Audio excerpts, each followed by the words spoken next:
Conferencia 44 de fase A. El yo de la traición. Normalmente, para hablar de traición, debe existir un pacto previo que se pueda traicionar. Entonces, si hay un pacto que no se cumple, hay traición. Por lo tanto, partiremos de esta base para estudiar la traición. Tiene que violarse un pacto o un compromiso que se tenga. Nosotros, en el plano físico, conocemos la traición cuando, por ejemplo, un novio le dice a una novia que la va a amar toda la vida y a los 15 días está aburrido. Ya de hecho el novio hizo una promesa, y la incumplió. Entonces hay traición. Indudablemente hay traición cuando se falsifica algo o se adultera algo. Para que haya traición debe haberse roto algo, un vínculo, un lazo, una promesa, etc. Esta es una forma de traición. Cuando uno llega al conocimiento, y está dispuesto a hacer la obra, se compromete a trabajar cueste lo que cueste, entonces, tiene que enfrentarse con los tres enemigos del Cristo, que todos nosotros llevamos dentro, y que forman eso que llamaremos, el yo de la traición. Los tres traidores. En el trabajo interior profundo, dentro del terreno de la más estricta autoobservación psicológica, hemos de vivenciar en forma directa todo el drama cósmico. El Cristo íntimo ha de eliminar todos los elementos indeseables que en nuestro interior cargamos. Los múltiples agregados psíquicos en nuestras profundidades psicológicas gritan pidiendo crucificación para el Señor interior. Incuestionablemente cada uno de nosotros lleva en su psiquis a los tres traidores. Judas, el demonio del deseo; Pilatos, el demonio de la mente; Caifás, el demonio de la mala voluntad. Estos tres traidores crucifican al Señor de perfecciones en el fondo mismo de nuestra alma. Se trata de tres tipos específicos de elementos inhumanos fundamentales en el drama cósmico. Indubitablemente el citado drama se ha vivido siempre secretamente en las profundidades de la conciencia superlativa del ser. No es el drama cósmico propiedad exclusiva del gran Kabir Jesús como suponen siempre los ignorantes ilustrados. Los iniciados de todas las edades, los maestros de todos los siglos, han tenido que vivir el drama cósmico dentro de sí mismos, aquí y ahora. Empero, Jesús el gran Kabir tuvo el valor de representar tal drama íntimo públicamente, en la calle y a la luz del día, para abrir el sentido de la iniciación a todos los seres humanos, sin diferencias de raza, sexo, casta o color. Es maravilloso que haya alguien que en forma pública enseñare el drama íntimo a todos los pueblos de la tierra. El Cristo íntimo, no siendo un lujurioso, tiene que eliminar de sí mismo los elementos psicológicos de la lujuria. El Cristo íntimo, siendo en sí mismo paz y amor, debe eliminar de sí mismo los elementos indeseables de la ira. El Cristo íntimo, no siendo un codicioso, debe eliminar de sí mismo los elementos indeseables de la codicia. El Cristo íntimo, no siendo envidioso, debe eliminar de sí mismo los agregados psíquicos de la envidia. El Cristo íntimo, siendo humildad perfecta, modestia infinita, sencillez absoluta, debe eliminar de sí mismo los asqueantes elementos del orgullo, de la vanidad, del engreimiento. El Cristo íntimo, la palabra, el Logos creador viviendo siempre en constante actividad, tiene que eliminar en nuestro interior, en sí mismo y por sí mismo, los elementos indeseables de la inercia, de la pereza, del estancamiento. El Señor de perfección, acostumbrado a todos los ayunos, templado, jamás amigo de borracheras y de grandes banqueteos, tiene que eliminar de sí mismo los abominables elementos de la gula. Extraña simbiosis la del Cristo Jesús, el Cristo hombre, rara mezcla de lo divino y de lo humano, de lo perfecto y de lo imperfecto, prueba siempre constante para el Logos.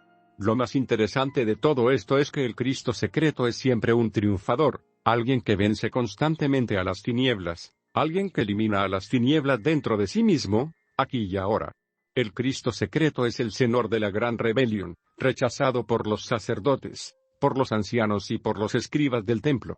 Los sacerdotes le odian, es decir, no le comprenden, quieren que el Señor de perfecciones viva exclusivamente en el tiempo de acuerdo con sus dogmas inquebrantables.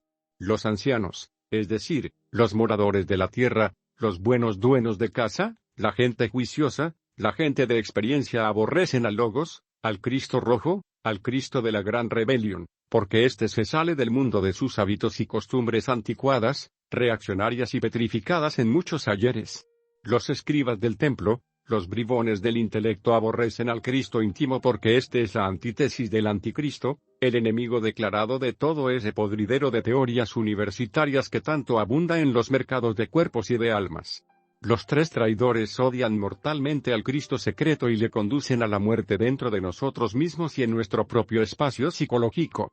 Judas, el demonio del deseo, cambia siempre al Señor por 30 monedas de plata, es decir, por licores, dineros, fama, vanidades, fornicaciones, adulterios, etc. Pilatos, el demonio de la mente, siempre se lava las manos, siempre se declara inocente, nunca tiene la culpa, constantemente se justifica ante sí mismo y ante los demás, busca evasivas, escapatorias para eludir sus propias responsabilidades, etc. Caifás, el demonio de la mala voluntad, traiciona incesantemente al Señor dentro de nosotros mismos, el adorable íntimo le da el báculo para pastorear sus ovejas. Sin embargo, el cínico traidor convierte el altar en lecho de placeres, fornica incesantemente, adultera, vende los sacramentos, etc. Estos tres traidores hacen sufrir secretamente al adorable Señor íntimo sin compasión alguna. Pilatos le hace poner corona de espinas en sus sienes, los malvados yoes lo flagelan, le insultan, le maldicen en el espacio psicológico íntimo sin piedad de ninguna especie. Judas es el demonio del deseo, el enemigo de la naturaleza. Representa todos nuestros propios deseos, tentaciones, y fascinación en el mundo físico. Estudiemos este traidor. El deseo es la fuente de la fuerza, pues es el fuego que anima cualquier cosa. Si nos entregamos a nuestros deseos seremos sus esclavos. Si nos negamos a cada uno de nuestros deseos liberaremos ese fuego que está oculto en él. O nos haremos dueños de la fuerza. Judas vende al Cristo por 30 monedas de plata. Esto quiere decir que nuestros deseos venden en el mundo físico al Cristo, el fuego. Cuando aprendemos a negarnos a nosotros mismos, o a nuestros deseos, comenzamos a adueñarnos de la fuerza que está oculta en cada deseo. Cuando no sabemos negarnos a nosotros mismos, vamos detrás de cada uno de nuestros deseos en el diario vivir. Aprender a combatir con este traidor es muy importante si es que queremos avanzar en la gran obra, de lo contrario no iniciaremos el trabajo esotérico. El Evangelio de Judas dice, «Dichoso aquel que ve en mi luz, la luz de mi Maestro». Cuando uno ve en el deseo al fuego, al Cristo, lo rescata, cuando no lo ve lo pierde de instante en instante. El deseo es fuego, y muriendo de instante en instante lo rescatamos como voluntad. Se dice que Judas, o el deseo, es el enemigo de la naturaleza, porque no permite ninguna creación en sí mismo. Cuando empezamos a negarnos a nosotros mismos comenzamos a equilibrar los centros, y el trabajo del nacimiento dará sus frutos. La energía creadora del Espíritu Santo cristalizará los cuerpos existenciales superiores del ser. A este demonio se le vence negándose a sí mismo. Pilatos es el demonio de la mente, el enemigo de la sabiduría. Representa todas nuestras disculpas, justificaciones, evasivas, escapatorias, etc., a través de las cuales continuaremos siendo los mismos. ¿Qué es lavarse las manos? Siempre que estamos ante un problema cualquiera nos justificamos, nos identificamos con el problema, no sabemos sacarle provecho a la situación. Siempre hallamos disculpas para no trabajar, para no eliminar los defectos. Estudiemos este demonio de la mente, siempre encuentra salidas, evasivas y justificaciones para seguir siendo el mismo. A la mente le toca el papel de juzgar a cada uno de nuestros defectos, de enjuiciarlos con la reflexión, pero no cumple con su trabajo. Vive identificada con todos los procesos subjetivos.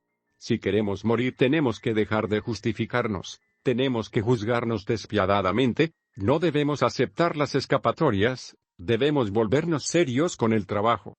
Debemos quitarle el pasto al burro, no debemos alimentar los defectos del intelecto, debemos acabar con todos los conceptos para ir integrando nuestra mente. Recordemos que la mejor manera de pensar es no pensar. Con todo el intelectualismo la mente se degeneró, ya no comprende. A este demonio se le denomina el enemigo de la sabiduría porque no deja morir en sí mismo. La sabiduría llega con la muerte, si no se muere, pues, no habrá sabiduría. Este demonio impide la muerte psicológica, siempre le echa la culpa a los demás, los vive juzgando, en lugar de juzgar nuestras propias acciones. Encuentra miles de justificaciones para no dejarnos hacer las cosas de nuestro ser. Encuentra todas las justificaciones para que sigamos haciendo las cosas del ego o la personalidad. A este demonio se le vence no justificándonos y juzgándonos despiadadamente. Caifás es el demonio de la mala voluntad, el enemigo de la verdad. Representa nuestras palabras, obras y omisiones, en el terreno de los hechos. Promete y no cumple lo que promete, le da lo mismo hacer que no hacer, pudiendo hacer no hace. Malgasta el tiempo en cosas ociosas que no tienen la menor importancia. No nos quiere dejar practicar nada. Quiere autorrealizarse sin trabajar. Ejemplos: mala voluntad para establecer disciplinas de trabajo. Mala voluntad para cumplir los horarios. Mala voluntad para hacer las prácticas. Mala voluntad para levantarse a hacer las prácticas.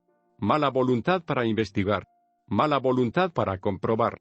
Mala voluntad para concentrarnos. Mala voluntad para la meditación. Mala voluntad para las retrospecciones. Mala voluntad para desdoblarnos. Mala voluntad para el saltico. Mala voluntad para hacer la práctica de los derviches. Mala voluntad para la transmutación de fuerzas cósmicas. Mala voluntad para los traslados de fondos. Mala voluntad para negociar con los señores del karma. Mala voluntad para eliminar a los yoes. Mala voluntad para autoobservarnos. Mala voluntad para reflexionar. Mala voluntad para comprender los defectos. Mala voluntad para pedir muerte. Mala voluntad para sacrificarnos por la humanidad. Mala voluntad para repartir volantes. Mala voluntad para foguearnos. Mala voluntad para nacer. Buena voluntad para perder tiempo. Buena voluntad para las conversaciones ociosas. Buena voluntad para la distracción. Buena voluntad para ver televisión. Buena voluntad para las parrandas. Buena voluntad para el trabajo subjetivo. Buena voluntad para dormir y descansar. Buena voluntad para fornicar. Buena voluntad para darle gusto a los deseos. Buena voluntad para adulterar, etcétera, etcétera. Veamos ahora algunas traiciones a la obra, cuando mezclamos el conocimiento con cosas pseudoesotéricas. Cuando nos identificamos con las cosas del mundo y nos retiramos de la obra. Cuando abandonamos el trabajo esotérico. Cuando fornicamos voluntariamente. Cuando teniendo la castidad traicionamos a la Madre Divina tomando otra pareja. Cuando no cumplimos con el juramento. Cuando escogemos el camino del nirvana. De los 3 demonios, Caifás es el peor. Es el enemigo de la verdad. Si la verdad es el ser, digamos que es el enemigo del ser. Es el enemigo del Cristo, lo quiere impedir a cualquier precio. A este demonio se le vence con sacrificios conscientes y padecimientos voluntarios. Busquemos a los 3 traidores en cada uno de nuestros actos del diario vivir. Y recordemos que a todos los yoes se les juzga por traición. Fin conferencia 44.